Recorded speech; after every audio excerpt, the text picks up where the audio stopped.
hegemonic powers over time. Now, this is a pretty fun little chart right here. Hegemony is really just a global or dominant power in a region. Now, this says regional or global because I do think that's an important caveat here, because basically none of these, with a few exceptions, especially as we get further down here, could really be considered global powers. Because while the Roman Empire or the Han or the Byzantine, all of those were definitely regional powers. And they were kind of like global powers for the known world, but still not the entirety, because the Romans knew about the Chinese and vice versa, and they had no control over what the other group was doing. I also think it's pretty interesting that when you look at a lot of these, they are just in the same spots, right?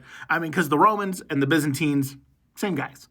And then afterwards, the caliphates take over large sections of what was those empires. Same with the Mongols and the Ottomans. The Han, the Tang, the Song, the Ming, all of which is in China. Of course, we have the Mongols. They were doing their thing across the whole globe. That's probably the closest to a full global power that you could even say during this time period. Of course, then we get to like the Portuguese, the Spanish, and the French, the British, and the Russians, and they're fighting over stuff for hundreds of years. And I would say the British is the first one that's like the closest to a full global empire. Because even when the Spanish and the Portuguese are doing stuff, they could still be opposed by the British. Really doesn't come in until the Cold War between the Soviets and the United States that you have this much larger, like, they control half the globe kind of deal. And then since then, the United States. Now, right here showing China, where China's kind of up and coming. They're coming into it more. They're flexing their muscles, but they're still not quite there yet.